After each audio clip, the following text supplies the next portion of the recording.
Welcome to the Great on Purpose podcast. My name is Alfonzo Alexander and I am your host. In each episode of this podcast, you will have the opportunity to get to meet leaders from various backgrounds, various industries who are really just cool people doing great things on purpose. They are pursuing their purpose and pursuing greatness and walking in lockstep as they do it. You'll understand what we mean more about that as you get into the podcast. Our goal here is to help you understand that being great is not just something that happens. It is something that has to be done on purpose and in alignment with your purpose. Therefore, this is the Great on Purpose podcast. Enjoy. Today's episode, Generational Wisdom, features Alfonzo Alexander's conversation with Dr. Turner Nashe Jr., a serial entrepreneur and successful inventor specializing in innovative solutions that solve complex problems. With over 25 years of experience, he is a renowned business executive, state government administrator, software developer, and thought leader. These experiences have allowed Dr. Nashe to build a robust catalog of successful business ventures, proprietary inventions, and skill sets. His endeavors stem from a passion for problem solving through innovation, which enhances lives and communities. Take a listen. Hello, everybody. It's Alfonzo Alexander, and you are tuning in to the Great on Purpose podcast. Today, we have another example of someone who is exhibiting being great on purpose. You know, we talk about how greatness is a journey and it's not something that you just achieve. It's not that final destination, but along the way, there are things that you have to do as you travel on that journey towards greatness. You have to be purposeful about them. And I have today a guest, a friend of mine who I think is the epitome of being great on purpose. He's very intentional about the things that he's done and is one of the most successful entrepreneurs that I know. Ladies and gentlemen, our guest today is Dr. Turner Nashe. Turner, say hello to everybody. Hey, I thought you were introducing somebody else. I was waiting to kick in. No, man, you know it. How are you today? I'm doing well, sir. How are you? Doing well, man. I really appreciate you joining us today. And, you know, people will have had an opportunity on the website to look at your bio and see some of the things that you've done, but one of the things I love to do, it give us a chance to get to know who you are in general. And on your own words, maybe share something about you that we won't find on a bio, but is interesting. Man, I am 100% an introvert that had to create a persona that allowed me to go out and be effective around people. You won't read that anywhere. That's true. That's true. And I've known you a few years now, quite a few, in fact, and I can see why you would say that, man. And you've done a good job of masking it when you need to. I really can say that. Yeah. So, you know, we'll get into a little bit of how we know each other, but first, tell the group kind of what the most exciting thing is that you're working on right now, as I know you have your hands in a lot of things that you're willing and able to share. Yeah, man, what a great question. So as a human being and as a father and a husband and a friend and a member of my community, like the Lord has really blessed me to see a lot. Yeah. I mean, like see a lot. Like I sometimes think, you know, my age is not necessarily chronological, but it is as my experience is, right? So I've been a lot of places. And right now I can say that my goal is to try to build economic independence in communities of color, right? So that means teaching financial literacy, teaching entrepreneurship, working on prison reform, working on bail reform. Just overall, if I had one large arching umbrella, it would be called education. So that's what I'm working on. It takes many forms. It's never the same every day, which is what an entrepreneur loves. But I measure my outcomes by the number of children that can go to better schools, the number of mothers that can own their own homes, the number of people who can get out of prison and can get a job, within a reasonable amount of time and don't violate or don't reoffend in order to go back in. I have very specific measures that I use to make sure that I'm on track with what I really feel like is the mission that the Lord put me here for. Excellent. And you have a unique approach to that because you do that through businesses. And Turner, I've shared this with you before. You have a unique talent of seeing a problem and then figuring out a way to create a business to solve that problem. Have you recognized that in yourself for many years, or is it something that came later? Tell us a little bit about your journey in that regard. Man, it's pattern recognition based off of logic. I can't put it any other way. Like the classes that I've always excelled in school were math based when there's an understood singular language that controls all outcomes. I can pretty much make reasonable predictions based on data. So I didn't really understand it. When I was younger, you would get in grade school, you get your report cards, and there's a section that reads works well with others in groups. And I would always get my least favorable grade in that particular subject. So I had to work on that over the last 40 years. But, it's because I can watch, I can see, I can extrapolate, and I can study and make decisions, which may seem quick, but I've been studying them, before they were a thing. So I probably figured out how to, I won't say master it because I don't think you ever master them. I became pretty decent at it, probably my junior year in college. Yeah. Excellent. This podcast is called Great on Purpose, and the reason behind that is part of what our belief is that you have to understand your purpose and then start the pursuit of that purpose. And that's what gets you on the road to greatness, right? And you mentioned earlier that all of these things under this large umbrella that you describe as education are reasons or things that you are put here to do, that you believe God has put you here to do. So it sounds like you're in tune with your purpose. Is that correct? Yeah, that is correct, man. I went through a pretty traumatic experience during the market crash of 08 to 010, where no uncertain terms, the Lord kind of focused me on where he wanted me to be. and that's a longer story. You can go to my TEDx and look at that. I did a TEDx in 2015 in Nashville. No uncertain terms was he like, I know what you thought you were about to do, but this is what you're about to do.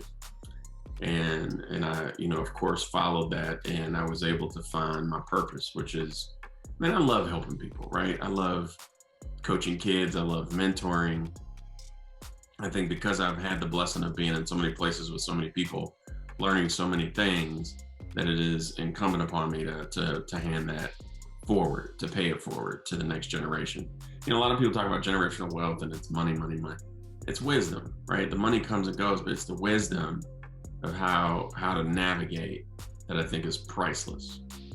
Yeah, that's biblical, man. Solomon asked, the Lord said, ask whatever you want. He asked for wisdom, and then he became the wealthiest man in the world. So that's awesome, man. Great point. So you and I've known each other for probably 12 years or somewhere thereabouts. I always like to help people make connections. So in your words, tell people kind of where our relationship started, how we know each other now, and however you'd like to share that. That's funny. So I think we met through public service with 100 Black Men, and we're really kind of just casual friends, right? I've never been to your house. You've never been to my house.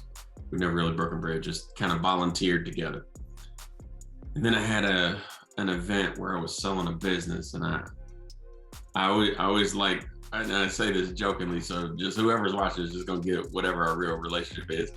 I always be like, man, you so damn polished, right? Like, how do you get that? Like, where did that come from? You know, because I'm not as polished, right? Like as just being the entrepreneur, I'm always moving 100 miles a minute. It may seem like ADHD, but it really is controlled chaos. And while you're doing that, you're constantly trying to not fail, right? So, I always say this, not to get off the point, but you know, I've probably failed at 90% of all the stuff I've ever tried. I've really only ever been successful at 10%. So when I was going through this event where I was selling a business, I said, they're going to bring me on to be an executive. I don't know how to do it. Can you coach me?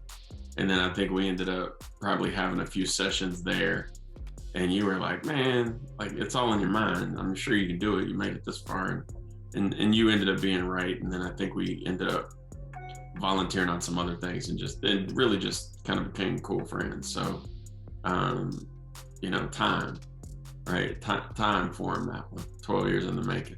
Yep. And timing is everything, you know, because we went from that acquaintances to that kind of relationship and now, you know, do a few things together in terms of our own business endeavors. And so I enjoy all of what we're doing together, man. Appreciate that. Awesome. So, you know, I mentioned as I introduced you that you are an entrepreneur, and I would say a serial entrepreneur. And along that way, you have had to lead, whether it's processes, people, systems, businesses. And so I've seen your maturation as a leader over the last 12 years. What would you say you can attribute to your leadership style? My wife and my kids have formed my leadership style. Man, I don't know how to put this, so I'll just put it the way I see it. Could be wrong, could be right. It's just how I am. You have to be so hyper focused on what you're doing that maybe I've over focused on the process. I've over focused on the product of what was to be delivered, and I never really focused on the people. So, you know, at a really high, I'll use the example of Daedalus and Icarus, right? Father and son, they could fly high or they could fly fast. There's a perfect combination where you could get off the island of isolation, but if you go too high, you're going to burn your wax and fall into the ocean, right? So I look at people now as those wings, right? The wax on the wings. I can neither go too high nor too fast. And I learned that through my wife and my kids and growing what I will call patience. You know, prior to children and prior to being married, man, I think every job I had up until I graduated college, I remember every single manager saying, you got to slow down and be patient. And I would say, why? Right. And then I bumped into my first business partner. Man, he was nuts, but he said something, I'll never forget. We're in a drive-through Wendy's line in South Carolina, and somebody was taking all day, and he just went around and got in front of him, made an order. And I was like, why did you do that? He said, because I don't have time to wait in line if I can go to the front of the line. And I was like, okay. He said, most people will just wait their turn. You know, my turn, I like my turn to be when I show up. And I was like, dang, okay. So, you know, in business, that kind of works in processes and product, but with the people, ultimately, I've grown to show patience, and through my education and learning that there are, you know, visual, audio, kinesthetic learners, I'm visual. So that's the way I take in information. And then I can either be autocratic, democratic, or laissez-faire with my people that work for me. Yep. You know, I gauge them, and then I determine the leadership style based on the person. I'm not monochromatic, so to speak, in the shades in which I govern in an entity. Yeah, depends on the culture, what it takes, right? Absolutely. Yeah. So, you know, you probably get this question a lot because I know you're in demand. People want to learn from you and want to see and get advice from you. You know, what would you say has been a secret or a key to success for you? You've heard me say this a number of times. The harder I work, the luckier I get. Yeah. I'm telling you, man, while people are talking, I'm working. While people are thinking, I'm trying to figure out what's not working. I take Thomas Edison and his discovery or adjudication or whatever you want to use. It took him work to find the right filament, right? He wasn't guessing, and I take that same approach. I'll jump into the work to figure it out while people are still talking. And typically I'm gonna make it to a resolution faster because I started to work earlier and I worked longer and I worked smarter. So hard work is the answer to that one. Yeah. People shy away from hard work. My father was a locksmith. My mother was a banker. Man, they got him went to work every day. And then they got divorced when I was younger. My mother, she still got him went to work every day. She had to work 2 jobs instead of 1, right? So that's in me where even to this day, man, like I wake up in the morning panic, like I got to get to work, and it's just me, like having to go to work for myself. You know what I'm saying? Like it's in my core that hard work leads to success. Yeah. No, I couldn't agree with you more, man. In fact, one of my philosophies is trust God and grind. Trusting him for direction, and then I do the part to work. Because faith without works is dead. Yeah. There's another quote. One of my aunts said this to me back in college, man. I cut it out and I put it under the glass on my desk, and it's another Edison quote, and I think it's Edison. It goes, everything comes to he who hustles while he waits. Right? And that's so when you let off and say, man, you have so many things going on, you have to, right? You can't just have one. There's a theory that I've always used, man. It served me very well, that you gotta have 3 sources of income at minimum: 1 for bills, 1 for stacking, 1 for taxes. Taxes not meaning, payroll or whatever, but things that you didn't expect to happen, right? Like a reserve fund. So, pay your bills, your stack fund is so that you don't have to go to a bank or you don't have to go to somebody to try to help you launch an idea that you have. And all 3 of those bill, stack, and tax are predicated upon the fact that you don't live at or above your means. You live below your means so you can fund your own dreams. Yeah.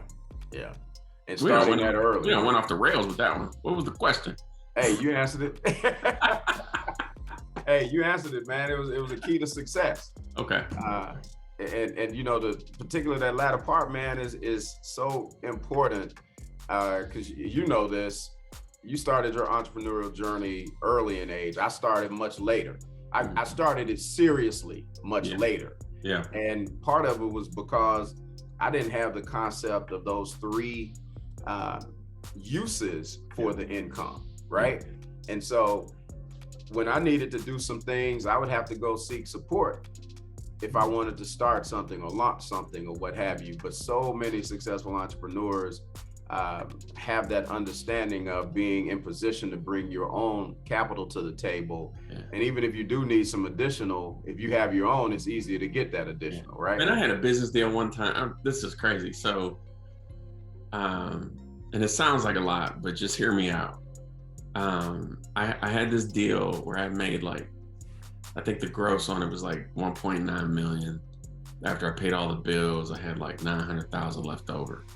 And I never forget this. I was getting up one morning to go to a meeting, and it was kind of dark, so I put on my socks, and my big toe had a hole in it. So I tuck it, in between my toes, and I was like, man, you got like $1 million in the bank. And my response to myself was, they're gonna hit you with another order, and you're gonna have to fund the inventory. So it's not your money, right? So for a long time as an entrepreneur, no matter what I had in the bank, it was never my money. It was always for tithing and for the next deal.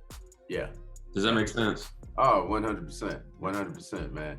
So and you fortunately learned that early. Many of you guys who are listening right now looking for some inspiring things, that what you just heard is a nugget right there. Don't get excited when you make your first big check. and go spend it. Because if you did it right, the customer will come back, and you've got to have the cash flow to be able to fulfill the next order. Hey, and you got to pay your taxes on that first check. That's right. That's Don't right. think about your partner, Uncle Sam. That's right. Because he's going to get his one way or the other, right? He's going to be like, hey, let me hold something. Right. Absolutely. Absolutely. So, speaking of, you learning some things earlier, me learning some things later, all of that, let's talk to young entrepreneurs that might be listening right now.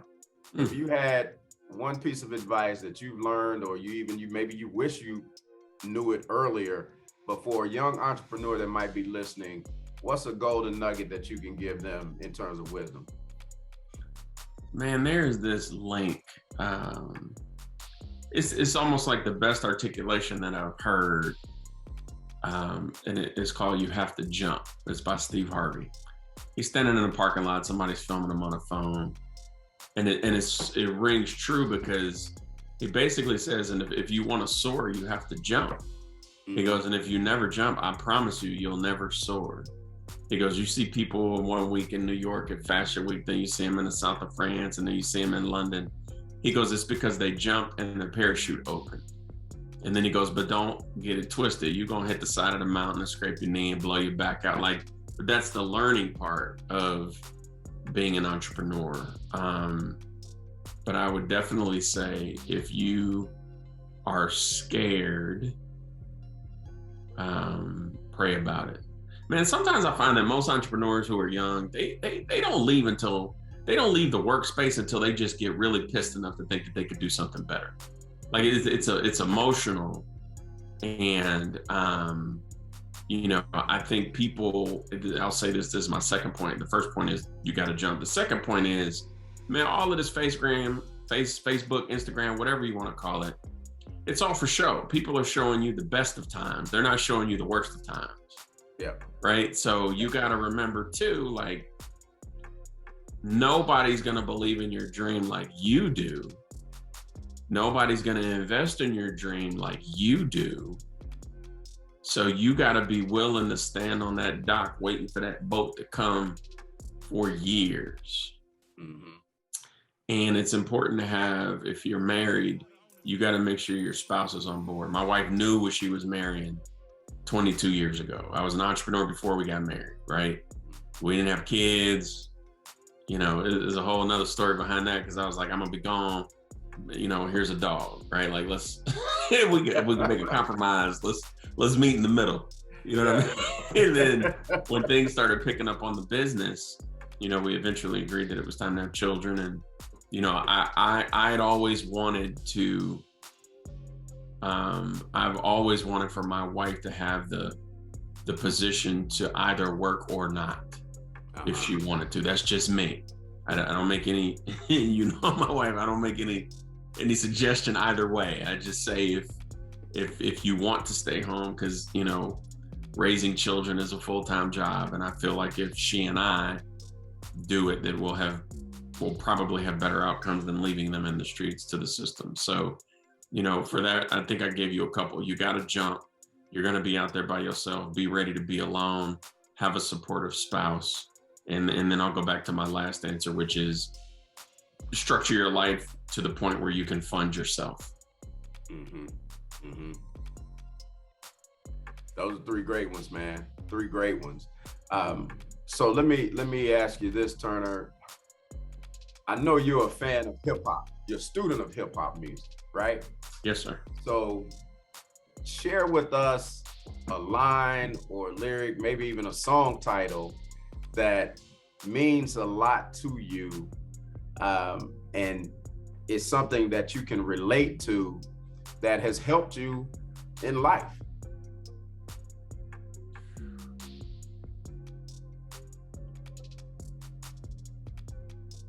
Never let no one know how much dough you hold.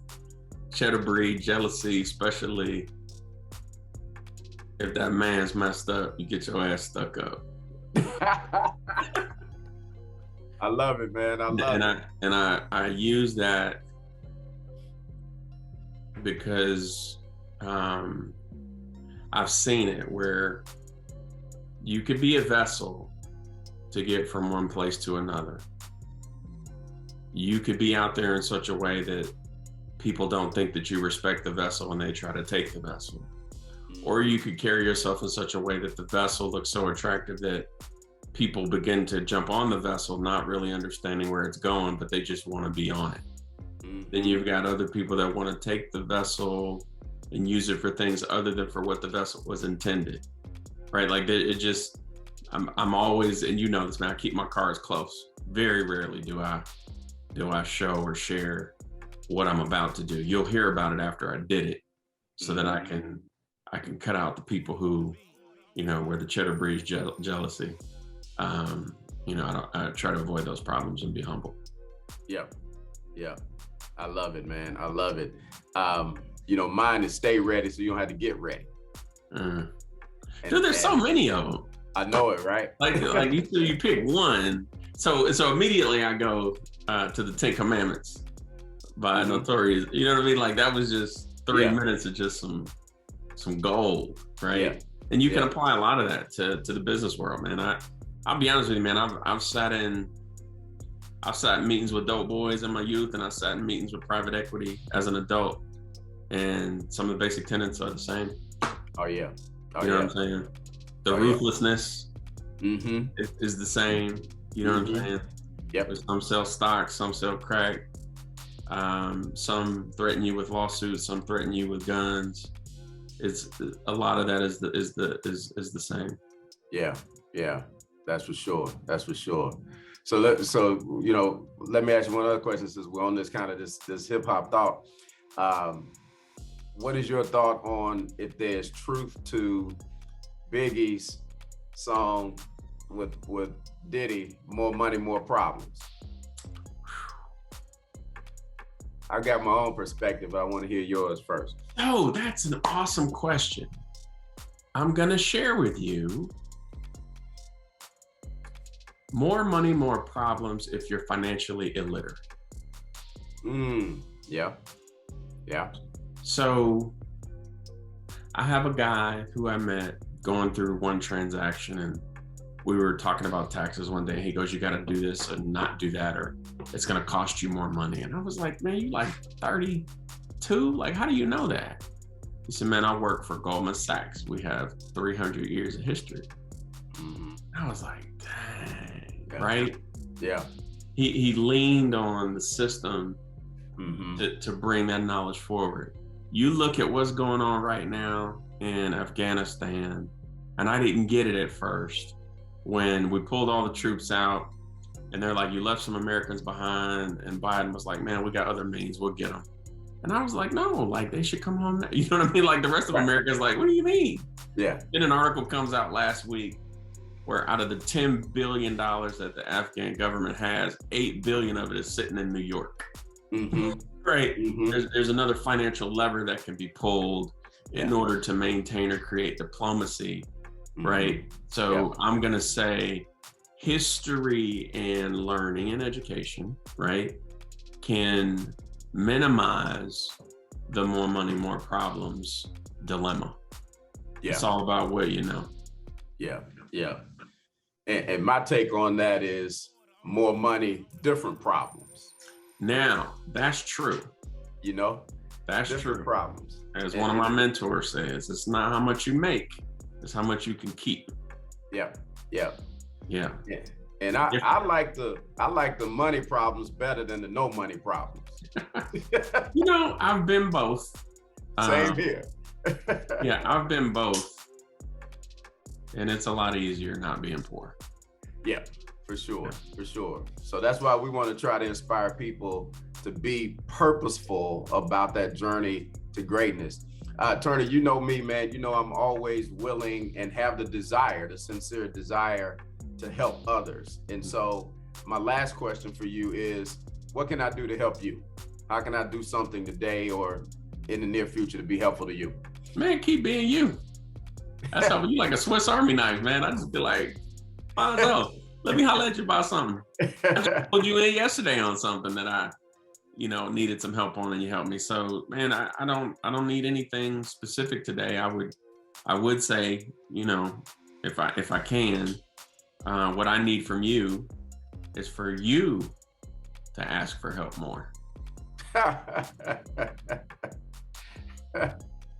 I'm working on that, man.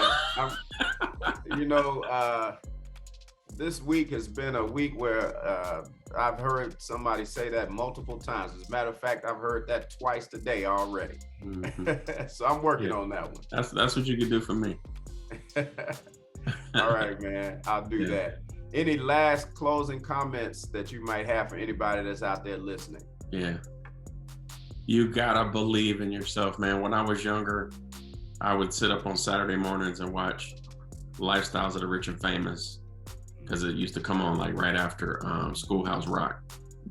And I would be like, man, now I'm sitting in the projects, right, in Cleveland. And I would be like, where are they getting all of this money and this champagne and these houses and these Rolls Royces? Like, what? And I was like, if I could see it and I could get close to it, I can get it. And I share that with you to say, when you're focused on your goal and you don't let anybody dissuade you and you're willing to work and pray really, really hard, you can create your own reality to the point where your goals will come true. It may not happen as quickly as you thought. Man, some of these grinds I've been on have been a decade, right? Some of them 15, 20 years. They don't all happen when you think, but Future has this song, it's called Where You At, Future and Drake. And he goes, the reason I'm here today is because I never gave up. And I would like to leave that with your viewers. If it was easy, everybody would be doing it. Get off of Instagram, get off of Facebook, looking at the highlight reels. Go get you a mentor that's doing what you want to do and ask them how they did it. 9.5 out of 10 of them will tell you. Yeah. That's so true, man. That is so true. Turner, you just gave so much wisdom there, man. And starting with identifying the goal, identifying where you want to be, and then understanding that you have to pray and be connected with whoever it is that gave you that purpose. So God gave you that purpose. You got to be connected with them to be able to make it. This chair that I'm sitting in has a purpose. It's to hold me up. And if I know and understand my purpose, now I know the direction to go on, to grind, to put that work in, whether it's 10 years or if it's 10 days for it to come to fruition. I've got to be in alignment and be pursuing that greatness because my creator positioned it and positioned me for it. I've got to pursue that greatness with purpose.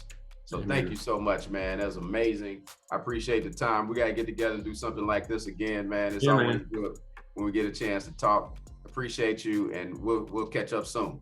Thank you, sir. Appreciate your time. Have a great day. All right, you too. Take care now. Take care. Thank you for tuning in to the Great on Purpose podcast.